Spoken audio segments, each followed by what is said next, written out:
Now, he says, I saw a door in heaven open.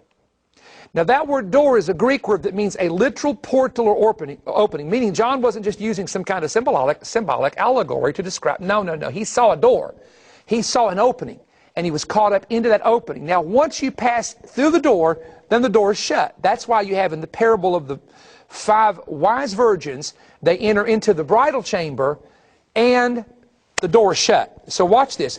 Enter into your chambers and shut the doors about thee. Now, why are you entering into your chamber, your secret place, and shutting the door about thee for a little moment till the indignation be past? Now, indignation is a word that is used, Daniel 11:36, representing the indignation of God or the wrath of God or the judgments of God that are going to be poured out on the earth.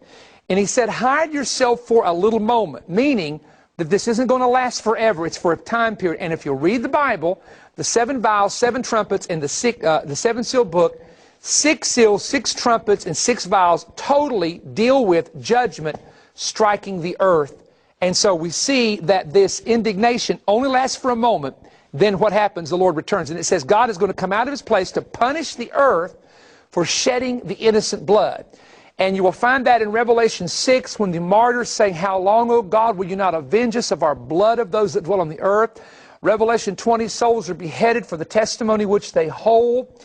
And Mystery Babylon is judged because she shed the blood of Christ and the blood of the saints and the prophets.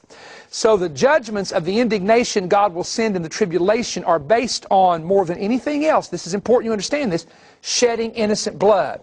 Look at 50 million babies aborted in America. And now we want to know why we're having land problems with water pipes busting in one city with 2 million people out of drinking water.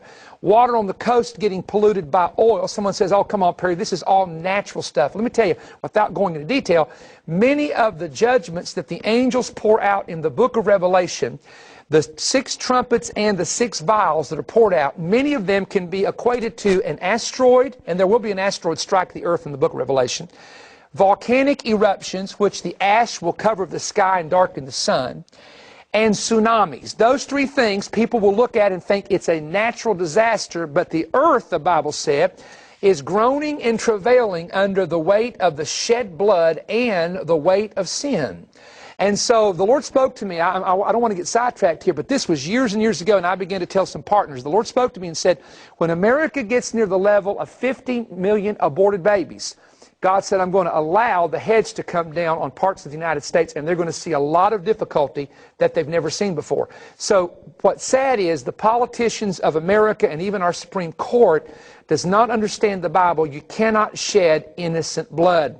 And so the innocent blood of righteous people, and I believe even children, if you read Matthew 23, Jesus said that Jerusalem would be destroyed because of the blood shed from Abel to Zechariah, whom they slew between the porch and the altar.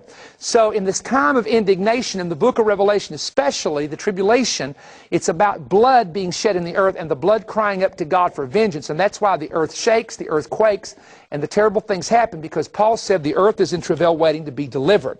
So when you read, let me say this, when you read again Isaiah chapter 26, verses 19 through verse 21, it absolutely tells you that when the dead are raised, that the righteous are going to go into a chamber and be hidden until the indignation be past.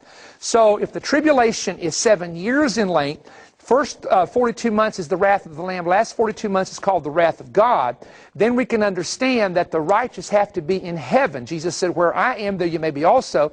So the righteous have to be in heaven with the Lord, protected during this time of indignation. Now here again, we're dealing with the catching away of the saints and the resurrection of the dead in Christ in a concept that the English theological word is rapture. Last week we talked about the history of that word. We talked about, you can use the phrase gathering together, caught up together, the phrase general assembly from Hebrews 12, and also the phrase translation of the saints. Use any of those phrases if you're uncomfortable with the word rapture. It's simply a theological word used to describe the event. Now, I want to go back over 3 verses here. And 1 Thessalonians chapter 4, 16 through 17 says we're going to be caught up. That's what happens to the living the moment Christ returns. 2 Thessalonians 2, 1 says we are gathered together. That's when the living and the dead meet together in the air and we immediately go into the heavens. And then Hebrews chapter 12 and 23, I love this, talks about the general assembly of the church of the firstborn, and that is where we meet in heaven. So you got three things here I want you to understand. One is the saints being changed and caught up to heaven. The second term means the living and saints meeting together in heaven, in the air.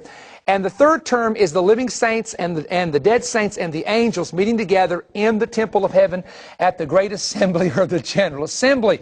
So any of these terms or phrases can be used to describe what we use as the English word rapture. All right? Now, let me talk to you for a moment, because I want to go ahead and share this with you again.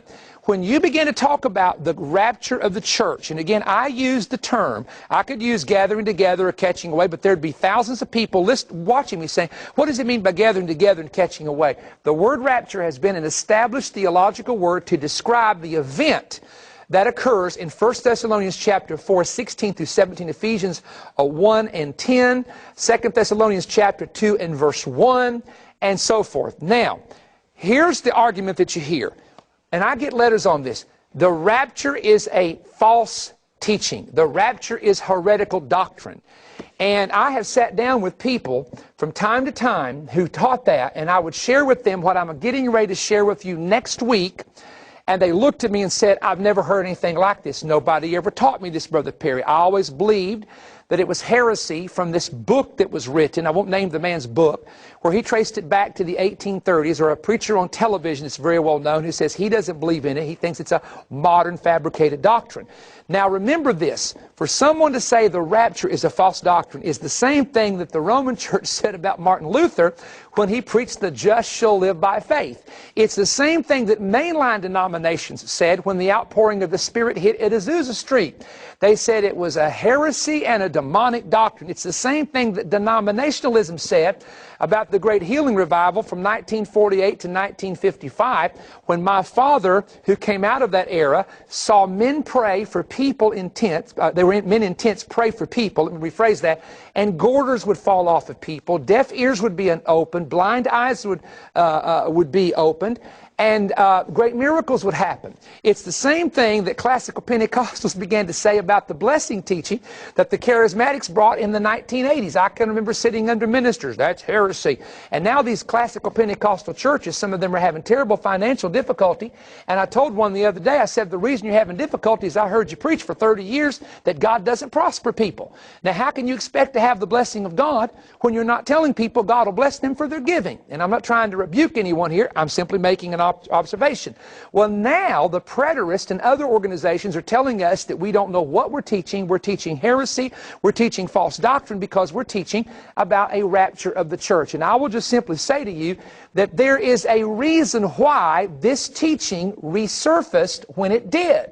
How often have I heard somebody say, well, it was in the 1800s that the teaching of the coming of the Lord resurfaced? Well, duh. There's a reason that it resurfaced in the 1800s. Are you ready for this? Why from the 4th century all the way to the 1800s, Matthew Henry, Adam Clark, James Fawcett and Brown, why are these men who wrote these great commentaries don't do a lot of teaching on the coming of the Lord? You want the answer? Here's the answer. Because in the prophecies of the Bible, there's a man called the Antichrist that has to come to Israel, and the Jewish people have to be living in Israel at the time the Antichrist comes, and the Jewish people have to flee out of the city of Jerusalem, and the Jewish people have to be in control of Israel and in control of the city of Jerusalem for the prophecies to begin to come to pass. And from the 4th century to the 1800s, there was no nation of Israel. There were no Jewish people controlling the nation of Israel. There was no reestablishment of the Jews returning from the nations of the earth. There was no city of Jerusalem. It was under Turkish occupation. The Turks had it from 1517 to 1917. Now, you pray tell me, how is anybody supposed to get up and preach the coming of Jesus Christ for the saints and the resurrection of the dead when the coming of the Messiah for the saints and the resurrection of the dead are linked to Israel being a nation, Jerusalem being the capital, the Jews returning from around the world, the land of Israel blossoming like a rose, and the nations surrounding Israel being her enemies, wanting to destroy her. That's what the prophecies teach about the time of the end. Now, how could any early father from the 4th century, when Jerusalem had been destroyed in 70 AD, the Jews had been scattered, the Roman occupied the city of Jerusalem, the Romans, the Byzantines, the Muslims, the Mamelukes, the Turks, the British, the Jewish people had no control or access over their own destiny or city till 1948 after the Holocaust of 7 years. So my point is this argument of, well, I don't find anywhere where people for hundreds and hundreds of years taught on the rapture of the church. Well, they didn't teach it, folks, because there was no prophecies being fulfilled in their time to prove the Lord was coming back. So what did they teach? They basically taught Jesus coming to set up his kingdom on earth, or number two, they taught the church was to set up the kingdom on earth. That's what Augustine taught. St. Augustine taught